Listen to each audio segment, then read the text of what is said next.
You are listening to the Freedom Podcast with Van Moody. Our desire is that you begin to live in freedom every day. Freedom in your mind, freedom in your finances, freedom from the external pressures of life. Prepare to be transformed as we seek to be free, mind, body, and soul. Let's get started.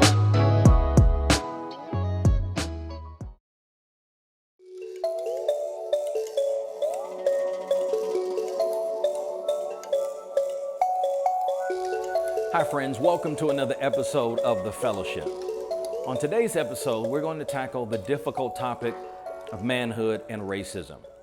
Now in Acts chapter 10, there is a very significant encounter that the disciple Peter has with a man named Cornelius, but there's a very interesting backstory behind their connection. Peter's given this vision from God to go to Cornelius's house and to minister to them about Jesus Christ, because Cornelius and his entire family are ready to receive salvation. But Peter doesn't want to go.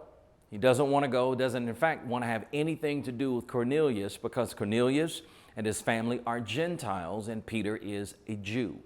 Believe it or not, even during the Bible days, there were issues of race or racism and even ethnic difference. And so Peter at first puts up a fuss and a fight with God and says, I don't want to do it. I don't want to be around anything that is unclean, because Gentiles were considered unclean according to Jewish standards. But God says something to Peter that's important for the early church and even important for us today. He says to Peter that he doesn't play favorites, that he accepts everyone from every nation who believes. That's a significant truth that even applies to today, because race is not real. You heard me. The concept of race as we know it and use it is actually not real. Race is an artificial construct, and what I mean by that is that it was simply made up. And likewise, our understanding of race and the ideologies around it were all made up. Often I think about the words of the late Senator Daniel Patrick Moynihan, who once said, "Everyone is entitled to his own opinion, but not to his own facts." That's significant because the fact is, distinction and differences based on race are not real. The entire concept of race is made up. Race as a biological and scientific concept is simply not real. As a matter of fact, in 1950, an international panel of anthropologists, geneticists, sociologists, and even psychologists all declared that race was not a biological reality, but instead, they declared it was a myth. And decades later, around June of 2000, the White House made a momentous announcement that leading scientists had completed the art of mapping the human genome. They cracked the code of DNA. And at that event, one of those scientists, Craig Venter, who was the supervisor over this project of mapping the human genome, actually said this. He said that the concept of race has no genetic or even scientific basis. He went on to explain that as his team were mapping the human genome, that they could not tell from looking at DNA if a person was Hispanic, Asian, Caucasian, or even African American. And since then, so much more research has come out that has all affirmed this same conclusion. 99.9% of our DNA is the same. This is why historians, scientists, and even the Bible all agree that we all came from the same place. Now, over time, it's called in the Bible the Table of Nations. As groups and descendants of Noah began to spread out, people began to migrate to different parts of the world and to different climates. And that's how we got that 0.1% difference. The impact of the sun's ultraviolet rays varies by region and climate. And so if your ancestors settled in a warmer region that got more sun, they got more melanin in their skin, and ultimately their skin tone was darker. That's how over time we all ended up with different skin tones. But even that only equates to 0.1% difference. That means that 99.9% of everything else about us is the same. For centuries, though, there have been divisions and oppression and countless deaths because of this 0.1% difference. So, the question then is this: is Scientifically, biologically, genetically, and anthropologically, we are all the same. Then where did this concept of race come from? These made-up classifications of race didn't even exist until the 1600s. Prior to that, there was actually no such thing as race. Racial classifications were created to simply draw a delineation between those in power and those in servitude. See, race is not real, but the entire reason why these classifications of race were made up was to determine those who were superior and those that were considered inferior. Race was created and it was constructed to identify one group to be better than and another group to be less than. So then, how do we get from race to racism? Well, in order to answer that question, we all have to start by acknowledging that we all have some racial prejudices. No matter what our race or our color or our background, we all have some distorted and unsubstantiated opinions and even stereotypical beliefs about other racial and ethnic groups. If I'm into a new room or come into a new place where I don't know anybody, and if I see maybe a group of African Americans in the corner, I might be prone to gravitate towards that group of African Americans. And I have to acknowledge that, because in that, certain racial prejudices are revealed. But here's the thing, racial prejudice is not racism. Racial prejudice is transformed into racism when the racial prejudices of one racial group are enforced by the systems and institutions of society, resulting in greater rewards and privileges for one racial group with power and fewer rewards and privileges for the racial group without power. See, racism goes beyond prejudice. Racism is about power. The distinctive mark of racism is simply that, power. Racism is the collective power to enforce prejudice. So simply stated, racism is prejudice plus power. That's important, so I'm going to say it again. Racism is prejudice plus power. But even with all of that, this is what is most important for all of us to understand. Racism always leads to ruin, not just for those who are oppressed, but also for those who exert the power to oppress. The power of racism ultimately imprisons and destroys us all. Why? Because you cannot cut the body of humanity in half and not have both halves bleed to death. The devastating and destructive power of racism goes so far beyond the people it hurts and the people it helps. This power ultimately destroys our humanity and reshapes our identity into something that is deeply evil, sinister, and monstrous. And this is why we have to talk about this difficult subject, because you cannot conquer what you won't confront. So let's confront this topic. The fellows are here, and we're ready to get into it. Let's do it.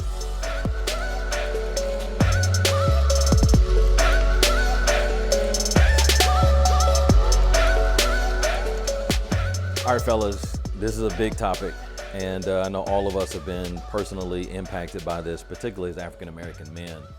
And so I'm excited for us to jump into it. I'm also excited to have Dr. Ulmer here with us.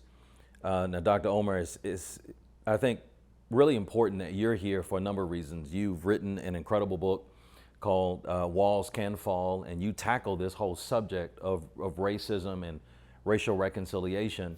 But then you're the OG.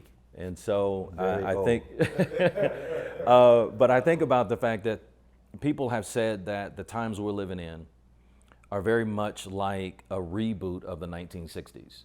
And you've lived through the 1960s and this era.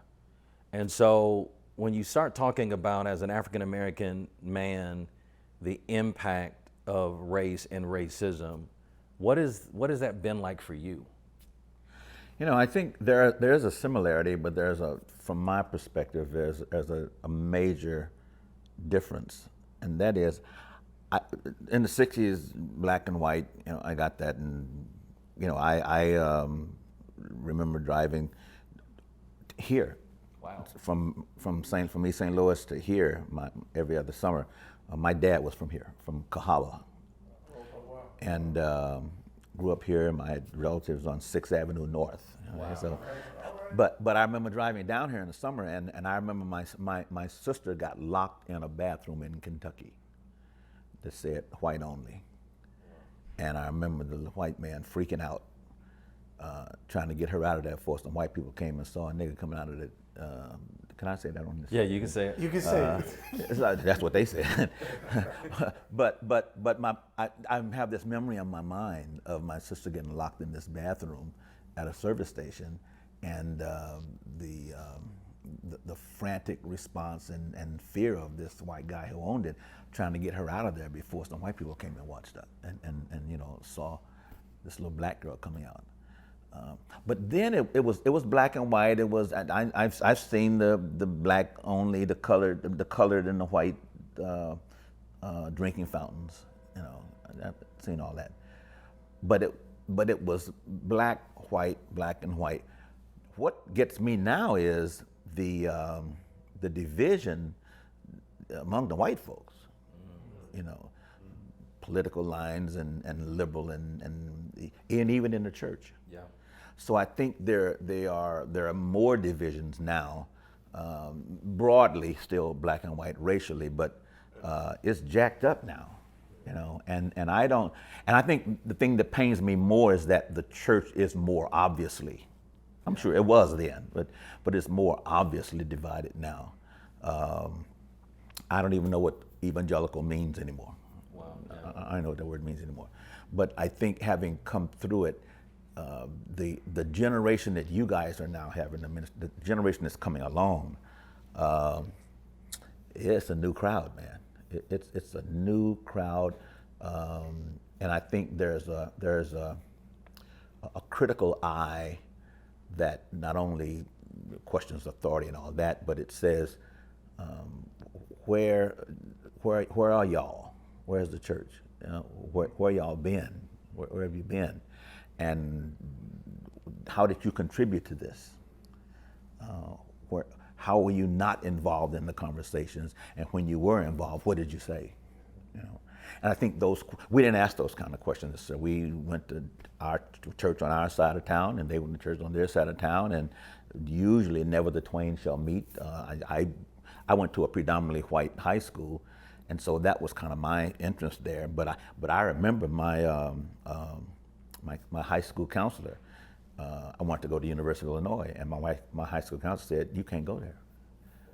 He said, "You can't make it there." Wow. And it was a session with my mother there, and he said, "You can't go there. You'll get lost. It's too big and all that."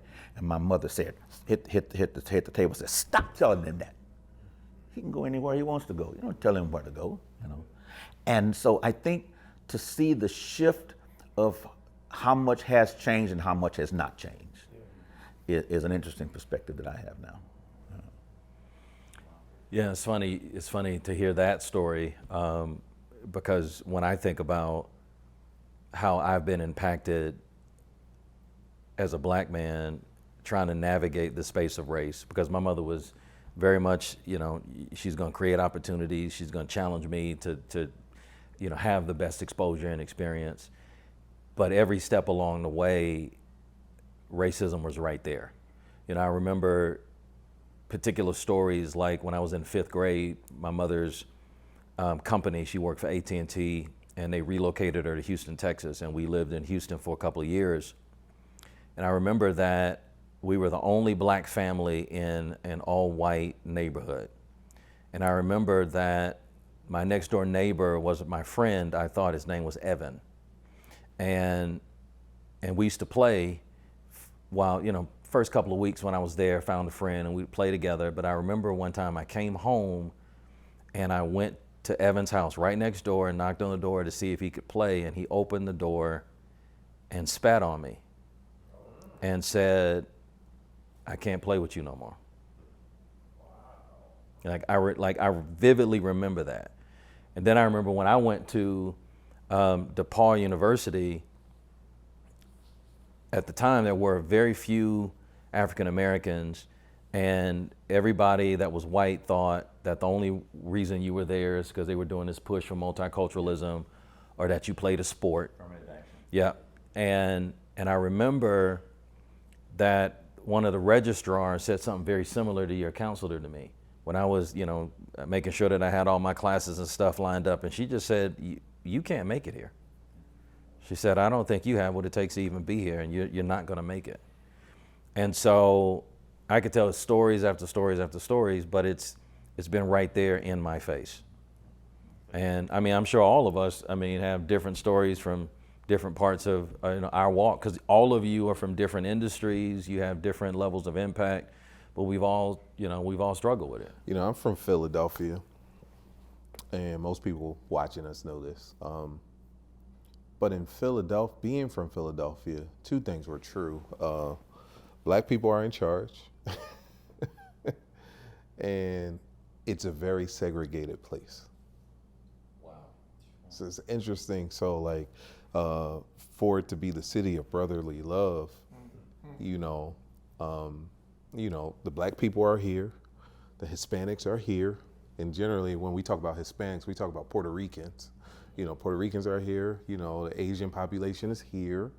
The Asians are the only ones that seem to assimilate into every neighborhood because they knew how to sell to whoever their target audience was, right? But even they would stay to themselves. And I didn't really look at the separation as being a big thing because I, like you, went to an all-white high school. I had white friends that I assimilated with during the week, but I didn't think race was a thing. It didn't become very apparent to me that it was really a thing until O.J. Simpson. Yeah, because all of the white friends that I had, for the first time I'm hearing their real opinions about this black man with no facts. And it was just it was the way that they were spouting things and saying things that I was just like, oh my goodness. And that was my first experience. So then, getting in the music business, I was fortunate because along the journey, I'm this young up and coming producer, and I will never forget, and I can't say the guy's name, but pretty well-known manager, he wanted to meet with me and my production partner at the time. So I might have been 19, 20 years old. And he said, man, you guys are amazing. You're the talk of the streets, all that stuff that they tell you. And I want to represent you, and this, that, and the other. And he says, he talks to us about music, doing black music, because I'm black. That's what we do. We do black music. So we think. And then he asked the question, where do you want to go? And I said, I want to be a film composer. At that point in time, I was a major in jazz arrangement composition. I was going to school to become a film composer. Right. And this man looked at me clear as day and said this without flinching. He says, oh, you'll never be able to do that. I said, well, why? He said, because you're black. He said it. It was my first time ever, and I said, what do you mean? He said, no. He said, come on, let's just be honest. They're not looking, they want you to just make beats, and that's what they need from you guys. They got John Williams for all the other stuff. So fast forward, because the moment of vindication for me was I was on the red carpet at the Beverly Hills Hotel getting an award for film composition. Come on. And someone asked me, one of the, in the step and repeat, they said, what does it feel like? What are your feelings tonight? And this whole story came back up out again. I said, it's just so interesting because I was told I couldn't do this because I was black. Yeah. And this kid that was in the production booth ran down to the red carpet. It was a young black kid. He said, Mr. Jones, I just wanted to meet you. I want to get in the film, and I've been told the same thing. I was like, here's my number. And I've talked to him, and now he's composing, he's and went off and is doing this thing. Incredible. But it's just that whole thing. And I think the way to deal with it, the vindication, for me, I think at the moment that the man that shall remain nameless, the way it made me feel is it didn't even make me feel low, but it made me extremely angry. Yeah. So and that's one of the few experiences where I felt like, man, I didn't know. I didn't even have the wherewithal to combat anything that he was saying, because I'm like, yeah, this is just, because like the way we're processing in his life, this is a white world and these white systems and these white things. But now I got The Greatest Showman, and I got the New Edition movie, and I got, I worked with John Singleton, who was a black director, but told me that, no, I don't hire you because you're black. He says, I hire you because you know what you're doing. And we were able to overcome that, because he had to overcome that too. So he understood. Absolutely. I mean, if you guys, any stories come to mind when you think about just your experiences having to traverse, all of the pit holes and potholes that come with being black in America, particularly being a black man, and to have succeeded the way that all of you all have? It's interesting because I think about how I found my identity. Because for me, I grew up even in elementary school. So I had elementary school, there were black kids, there were white kids. In 5th grade, my parents made the decision to put me into a private school, predominantly white private school. I was one of 3 African Americans, 3 black kids in my entire grade. So we move on and go into high school. I'm still in this private school, and we go into 9th grade, and I remember how I was one of 6. Out of 108, I was one of 6. You probably the tallest too. Tallest, right? So I stick out already, right? So I already know, of course it's the sports and all this other stuff. But one thing that happened, and I'll never forget it, because we got they called it a head, upper school head, principal. Yeah. Principal of the high school was a black man. Mm-hmm. And for that year that we came into high school, we had a black man as a principal, and it was like, whoa, right? Because I didn't have any teachers that were black. None of my teachers were black. I had one who was a PE coach, which of course, if you're gonna let one, you're gonna put him in PE, right? So that was it, and he wasn't even there, but like 2 years of my time there. So we had one as his black coach and a black principal. And it was amazing because all of a sudden we had this identity now. It was like we could see him walking down, and we used to just throw our fist up like this, right? And if we say, hey, black power, like that, like we didn't know that. All right. But we used to say that, but it just felt good just to even see that. And we didn't realize that we were like modeling what we were looking at, because it felt good to just see that. But then I fast forward and I get to college, and I've gone to another predominantly white institution, got there, and used to say, oh man, you on the basketball? You must play basketball, you must play football, you must play basketball. And I used to think, oh, it has to do with what I look, because I wanted to play basketball, wanted to work out and all of this. And then it kept happening, and it kept happening, and it kept happening. And I started realizing, oh, this ain't because of what I look like. It is because of what I look like, but it's not because of my physique, it's because of my skin color. Because if I was at this school, of course I'm there on scholarship. Of course I'm there to play ball. Of course I'm there to dribble or to pass or something. So I started to realize like my identity and how that was still being shaped as a black man in these white institutions. It was just like, okay, who am I?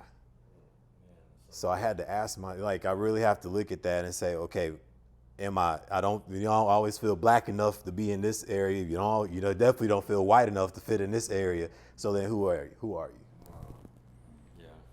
Yeah, I think that it's funny you say that, because the perfect segue from that is like right now, like raising my daughter in a very, affluent community. I realized that in education that a black kid is cute until he turns 13. Until he's a teenager in a white community, then he becomes a threat, and I remember all these different programs that we put on, and different organizations that we may all belong to that do outreach, You know, we do more outreach in the inner city because we feel like that's more of the area that needs it, that requires it. But that, you know, that Aaron is the kid that's left out, that middle class black kid is left out because there's nothing there for him. So he's at a predominantly white school and he doesn't fit in. He can't go to a predominantly black school and fit in. So he's left in the gray area on both sides, you know, and I think that, you know, when working with students, you know, and working with so many different individuals and seeing them grow up through that process, it really made me think about my daughter. And so like my background, I grew up in Atlanta. And honestly, like I remember when I was younger, grew up on the west side, I ended up going, in Atlanta, we have a program called Minority to Majority, the M&M program. And so the M&M program would take minorities and take them to majority high school. So you had to get up super early, catch the bus, and go to a school, right. And so I ended up going to a school that was north of Atlanta, and I enjoyed it, but my mom career path ended up taking us to College Park. My mom opened up the very first barbershop in College Park, Georgia. And so going to College Park, ended up going to an all-black high school. It was different because, like Aaron, I went to an even high school where it was even. But then going to an all-black, elementary school, and then staying in the all-black elementary, middle, and high school, I didn't really see that many white people, you know, unless we traveled to different areas like Buckhead and stuff like that. So all I knew really was like black business owners, black excellence, like all that stuff. And then, you know, going to Morehouse, really opened my eyes because, you know, we can have our view of what African-American excellence look like until you truly see it. And when I got there, I'll never forget, I was coming out of my dorm at Mays Hall, and I just sat outside and I just looked around, and it was 2,200 African-American men between the ages of like 17 and 23 defying the stereotypes that society put on all of us. And for me, that was so mind-blowing because I'm having conversations with guys from Philly, California, all over, and we all have different experiences and yet and still come from different walks of life, and yet we're all here in this one mecca area to kind of get better, and not even knowing that it's not only shaping our race, but shaping our gender and then developing our identification. So then when I went on to work in corporate America, where I am now the minority, where I've been the majority for so long that I'm now the minority, I don't know how to quite fit in, you know, like I don't understand like some of their cultures. I don't understand some of the way they do things and where they operate. So then it made me question, like, if someone disagree with me, are they being racist? You know, because I couldn't really understand that, because in my mind, you should always agree with me because I'm black and I'm not that many people here. But if not, then it's your issue.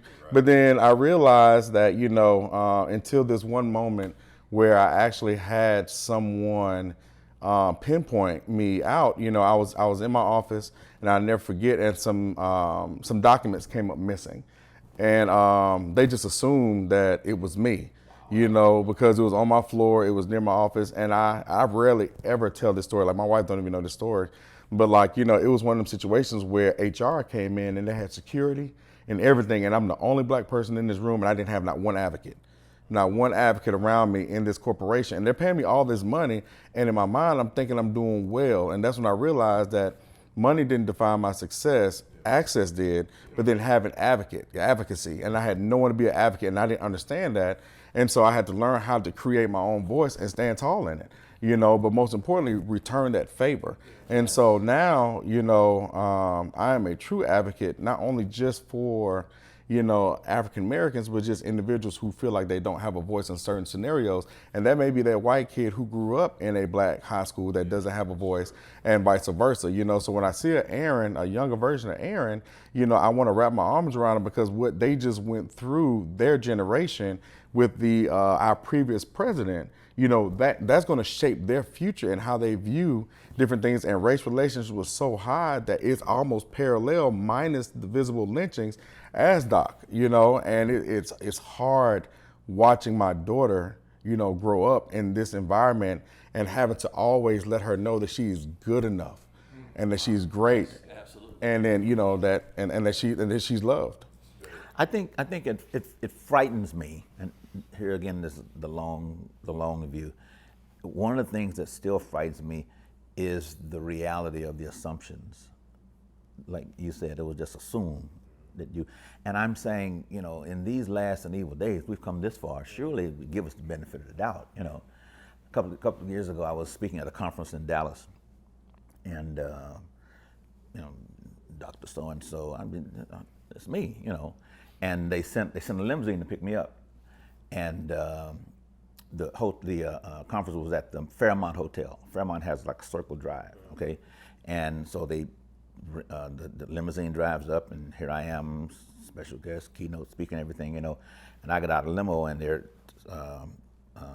waiting to get my luggage and everything, and a white lady drives up in a Mercedes, drives up right behind there and gets out of her car. She must be late, gets out, tosses me her keys, said, "Take care of my car, boy." I'm saying, I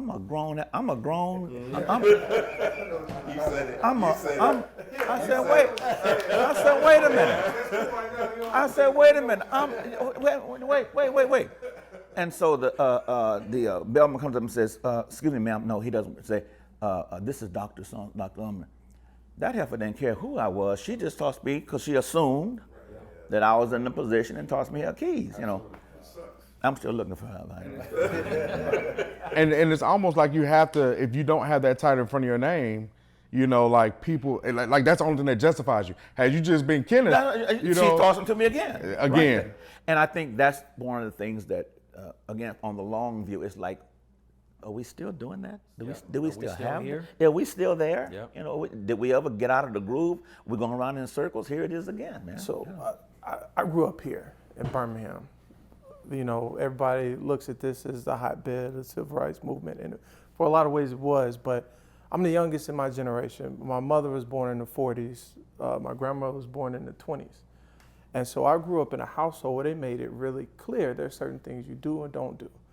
And there's certain, almost like it was black codes, as a matter of fact. Like, you know, so, you know, don't talk to white girls. You know, I grew up in a neighborhood in a school that was still, you know, probably about 60% white, 40% black. And those conversations were happening anyway. But I'll give you a couple of distinct things I remember. We played a school whose mascot is the Rebels. We're going I'm playing football, we're going to their stadium, they're waving Rebel flags and shaking our bus and throwing rocks at the bus. And granted, y'all, this is the 90s. This is like the late 1990s. And so fast forward to my 10th grade year, we're playing another predominantly white school from an affluent neighborhood. And they're ranked in the nation. We beat them. We go out to shake hands at the end of the game. Someone says the N-word. Now me, in my household, we grew up watching Mississippi Burning and all these different things that was engulfed in who I am. And so it's almost like I just saw red, like I was waiting on somebody to say that to me in my face. And it ended up with a physical altercation, one that made the news and could have cost me my football scholarship later on. But, you know, I fast forward into finishing Morehouse and, you know, playing sports and stuff there. And I joined the organization, and I don't think they will mind me naming it Teach for America. And I remember they had diversity training. I remember I was one of, you know, maybe a handful of black men that had decided to go into a career in education. And they show a video, and it's funny because it's got an angry black man. And so I'm looking at this video, everybody looking at me like, "So Ruben, what do you think?" And I'm like, "Am I supposed to be the representative for all black?" Yeah, I was. And then people started feeling more and more comfortable, and it's like, when we look at you, we just didn't assume you would be this articulate. I was like, well, what does that mean? Right? Yeah, well, explain that to me. What does that mean? Right. And so I got that all the way through my professional career and some of the things that you are talking about, because I'm an educator. And when I first started, people assumed I was the PE teacher. I remember my very first principal job. All the parents come, "Oh, you must be the gym teacher." No, actually, I'm the principal. And it was to the point, I had to wear a suit. I wore a suit to work every day, bow tie sometimes, just so that I could command the respect that my title at the time deserved, because people made assumptions about who I was. And, you know, I had a mentor, you know, an advocate that said, "Listen, you got to always dress for the job you want to have, because you see these white people coming in here in jeans. I mean, you can't do that." And so those things are always at the forefront of my mind, and that led me to where I am today and starting a school to train pilots. And I had to ask myself, because, you know, once upon a time I wanted to be a pilot. I got to high school, all that stuff was nixed. They said you can go to the military, that's your only option. I never wanted to go to the military, but I still wanted to be a pilot. And so I started doing my homework, and I realized 93% of the people in aerospace and aviation, period, are white males. 93%. So that leaves about 7% of people of color. So you've narrowed that all the way down. You're talking about black men, even black females. Black females is less than 1% of pilots. And you talk to people who are our age that are pilots, and most of them did have to go through the military, but they will already assume that you can't fly because you're black. Yeah. Or if you are, you can only fly helicopters, you can't fly planes. And you know, we're still dealing with that. Of course, if you talk to the Deltas, the Americans, the Southwest, yes, they want to diversify the cockpit, but how did it get this bad? You want to know why? Because of how much they get paid. We're talking six-figure incomes, you know, generational wealth that it's not by accident that black people haven't had access to these types of careers. But even in opening this school, I'll never forget, there was an alum, and I won't give the university, it just kept blowing my calendar up. Can I sit down with you? And I was like, sure, you know, what do you want to talk about? He's like, who's helping you? I'm like, what do you mean who's helping me? It's like, how are you able to do this? I'm like, what do you mean? I was real confused, but it was an older white man that assumed that there was a white person behind this, that it wasn't me that came up with this concept and has the qualifications to train. That's why when I got my Part 107, the FAA commercial drone pilot's license, I ran home to show my kids. Yeah. Because I didn't meet a black pilot till I was over 30 years old. And I've yet to meet a black female pilot in person, and I'm in the industry. Wow.